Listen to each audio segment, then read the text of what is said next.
चलो अब शुरू करते हैं। नया चैप्टर है, कौन सा है? समांतर सीधी, जिसको एपी कहते हैं। सबसे पहले इसको समझने से पहले हम नंबर सिस्टम देखते हैं, नंबर लाइन के बारे में, जो कि मान लो कि 2-3 क्लास से ही पढ़ते आ रहे हैं। तो नंबर लाइन कहाँ से कहाँ तक होता है इसके बारे में बताओ। माइनस इन्फिनिटी से प्लस इन्फिनिटी तक होता है, माइनस इन्फिनिटी से प्लस इन्फिनिटी तक होता है। और बीच में एक टर्म्स आता है, क्या आता है? जीरो। क्या आता है? जीरो। जीरो से इधर क्या कहते हैं? पॉजिटिव नंबर रहता है, और जीरो से इस साइड क्या रहता है? निगेटिव। इस वाले साइड को राइट साइड कहते हैं, और इस वाले साइड को क्या कहते हैं? लेफ्ट साइड कहते हैं। और यहाँ क्या आता है? 1 2 3 4 5 6 7 8 ऐसे डॉट डॉट चल रहा। -1 -2 -3 -4 -5 -6 -7 -8 ये चल रहा है। अब सबसे पहले यहाँ पे आ जाता है पूर्णांक संख्या कहते हैं। क्या आ जाता है? पूर्णांक संख्या। पूर्णांक संख्या किसे कहते हैं? देखो, धनात्मक, ऋणात्मक तथा शून्य के समूह को क्या कहते हैं? पूर्णांक संख्या कहते हैं। अब देखो इसमें क्या आ जाता है, जैसे ये सारे हैं तो ये पूर्णांक में आ जाता है। सारे किस में आ जाते हैं? पूर्णांक। माइनस इन्फिनिटी -4 डॉट डॉट कर दो, -3 -2 -1 0 1 2 3, ये सब किस में चल गया? पूर्णांक संख्या में चल गया। इसी से टर्म्स आ जाता है पूर्ण संख्या। क्या आ जाता है? पूर्ण संख्या आ जाता है। अब देखो पूर्ण संख्या जो आता है ये कहाँ से आता है? ये 0 से लेके इन्फिनिटी तक जो जाता है इसको क्या कह देते हैं? पूर्ण संख्या कह देते हैं। कहाँ से? 0 1 2 3 4 5 ये जा रहा है, कहाँ तक जा रहा है? इन्फिनिटी तक। इसके बाद आ जाता है, क्या आता है? प्राकृतिक संख्या। प्राकृतिक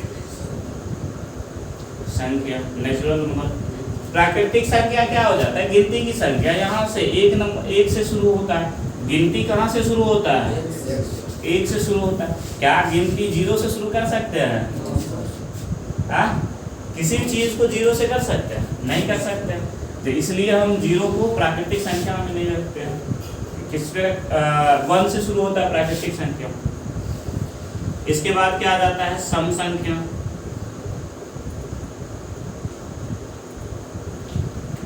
सम संख्या क्या हो जाता है? तो वैसी संख्या जिसके अंत में 0 2 4 6 8 रहे, 2 4 6 8 या 0 मान लो, 0 2 4 6 8 रहेगा।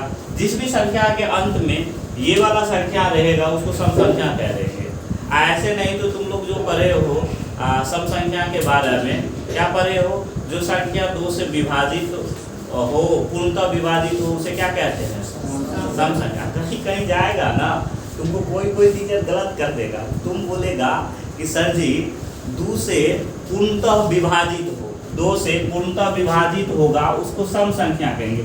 2 से जब तुम 3 में डिवाइड करोगे तो 1.5 आ जाएगा, वो तो बोलेंगे ये पूर्णतः विभाजित हो गया। तुम ये कहना चाहोगे तो सर जी ये तो पूर्णतः विभाजित नहीं हो गया। क्यों नहीं है? ये पॉइंट में आ गया। तो बोलेगा पॉइंट में आ गया है तो क्या हो गया, लेकिन पूर्णतः है। तुम कहना चाह रहे थे कि 2 से विभाजित करने पर पूर्ण संख्या आए। क्या है?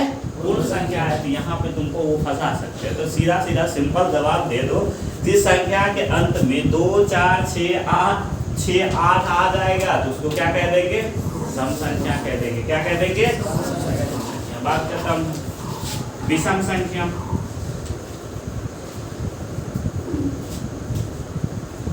विषम संख्या, विषम संख्या जो 2 से नहीं लगता है 1, इसके अलावा जो भी बच जाता है ना संख्या लास्ट में रहेगा तो उसको विषम संख्या। 1 3 5 7 9 ये सब इस टाइप का संख्या रहेगा तो क्या कहेंगे? विषम संख्या। या जिसके अंतिम में भी ये संख्या रहेगा तो उसको क्या कह देंगे? विषम संख्या कह देते हैं। ठीक है। अब देखो, ठीक है सर जी ये तो हम पहले भी पढ़े हुए हैं, 2-3 क्लास से पढ़ते आ रहे हैं, 8 में तो पढ़े, 9th में वास्तविक संख्या पढ़े हैं, 10th में पहला चैप्टर ही वास्तविक संख्या है। अब इसका समांतर श्रेणी से क्या लेना देना है? समांतर श्रेणी आप जो पढ़ रहे हो, एपी पढ़ रहे हो, तो इससे इसका क्या लेना देना है? इसका संबंध है, इसीलिए हम ये बता रहे हैं। अब देखो, सबसे पहला कहीं ना कहीं ये नंबर जैसे पूर्णांक संख्या, ये इन्फिनिटी से माइनस इन्फिनिटी से इन्फिनिटी तक जा रहा है। जैसे पूर्ण संख्या, तो इसका तो कुछ पता नहीं है कि कहाँ से स्टार्ट हो रहा है, कहाँ पे खत्म हो रहा है, क्योंकि माइनस इन्फिनिटी और प्लस इन्फिनिटी डिफाइन नहीं है। क्या है? डिफाइन नहीं है कि वो कहाँ तक जाएगा। 1 लाख जाएगा, 5 लाख जाएगा, 10 लाख जाएगा, 1 करोड़ जाएगा, 2 करोड़ जाएगा, ये कोई डिफाइन नहीं है। या माइनस में जितना जाएगा तो ये कोई डिफाइन नहीं है, अनडिफाइंड है। तो इसका तो कोई लिमिटेशन ही नहीं है, तो इसलिए इसका हम प्रयोग नहीं करते हैं। थोड़ा सा यहाँ पे समझते हैं। तो देखो, अच्छा एक चीज़ बोलो, यहाँ से जैसे हम पूर्ण संख्या ले या प्राकृतिक संख्या ले, थोड़ा सा हम प्राकृतिक संख्या 1 2 3 4 5 और डॉट डॉट कर दे 10 तक के प्राकृतिक संख्या का ले रहे हैं। कहाँ तक का ले रहे हैं? 10 तक का प्राकृतिक संख्या ले रहे हैं। नेचुरल नंबर को n के द्वारा सूचित करते हैं और ये n है। अब देखो, इसमें जो ये पहला ये एक पद है, ये भी क्या है? एक पद। ये दूसरा पद, तीसरा पद ऐसे चल रहा है। ये प्रथम पद है। ये क्या है? इसको क्या बोलेंगे? प्रथम पद। पहले आया तो प्रथम पद। ये तो सिंपल कॉमन सा बच्चा भी जानता है कि ये पहले आया तो प्रथम पद। और जो अंतिम में आया तो इसको क्या बोलेंगे? अंतिम पद। जो अंतिम में आया क्या बोलेंगे?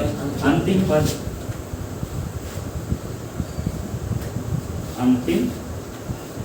ये सेकंड में आया, द्वितीय पद। ये तृतीय पद, ये चतुर्थ पद, ये 5 पद, ये 6। तो मेनली तुम्हारा जो ये प्रथम पद है, इस पे डिपेंड करो।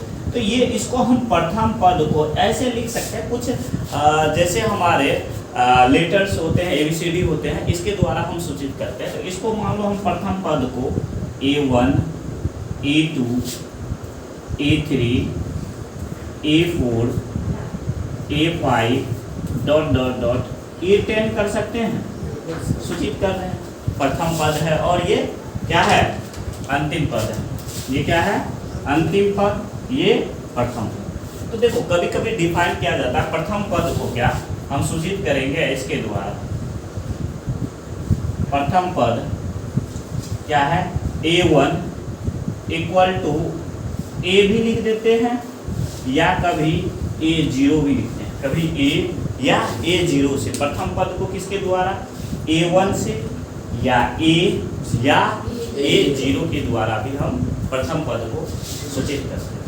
ठीक है।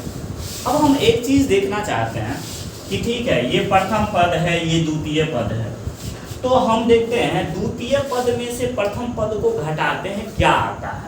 तो A2 हम ऐसे निकालेंगे, प्रथम पद और द्वितीय पद निकाल लेते हैं। A2 माइनस A1 निकाल लें, फिर देखते हैं कितना आता है। A2 कितना है? 2 है। A1 कितना है? 1 है। तो ये 2 में से 1 गया, कितना बचा? 1। अब देखो, द्वितीय पद, अब तृतीय पद में से फिर सेकंड वाले लास्ट वाले पद को एक बार घटा के देखते हैं।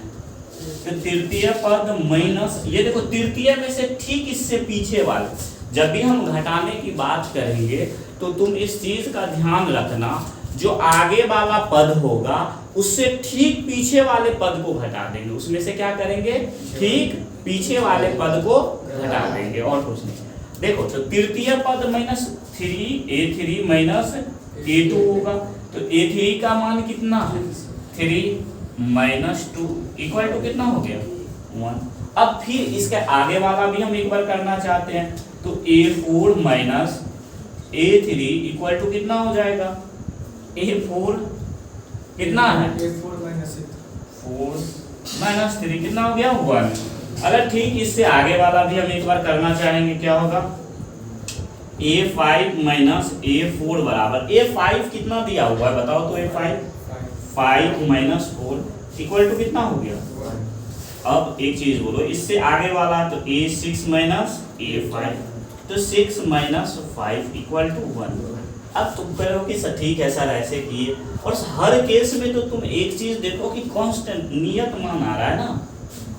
पहला वाला भी मान कितना आया 1 आया, दूसरा वाला भी मान कितना आया 1, तीसरा वाला भी मान कितना आया 1, और चौथा वाला भी मान कितना आया, पांचवा वाला भी मान कितना आया 1 1 आया, सब जगह 1 1 आया।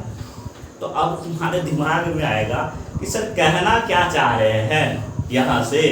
तो देखो सब जगह मान जो समान आया, क्या हुआ, एक चीज देखो घटाव कर, पहला चीज क्या कर रहे हैं, घटाव कर रहे हैं, क्या कर रहे हैं, घटाव। और घटाव को हम दूसरी भाषा में बोलते हैं अंतर करना। क्या बोलते हैं, जैसे जोड़ को हम बोलते हैं योग करो, जोड़ को क्या बोलते हैं, योग करो। ठीक उसी प्रकार से हम घटाव को बोलते हैं अंतर करना। क्या बोलते हैं, अंतर करना। तो ये हम अंतर कर रहे हैं, ये क्या कर रहे हैं, अंतर कर रहे हैं। और जब हम अंतर किए तो सबका अंतर बराबर आया, सबका अंतर क्या है, इस चीज को समझना। ये चीज तुम्हारे इस चैप्टर के जिस दिन लास्ट करेंगे उस दिन तक ये तुम्हारे साथ, ठीक है। और यहीं से तुम्हारे समझ में आएगा कौन सा मतलब ऐसे क्वेश्चन दे दिया जाएगा कौन सा समांतर श्रेणी है, कौन सा समांतर श्रेणी नहीं है, इस चीज से डिफाइन होगा।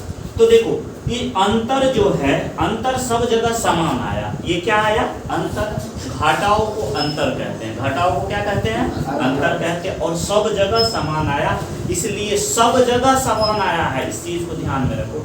इसको बोलते हैं सार्व अंतर। क्या बोलते हैं, सार्व अंतर। समझ में आया कि नहीं आया समझ में कि नहीं आया, आया। तो इसको क्या कहेंगे, सार्व,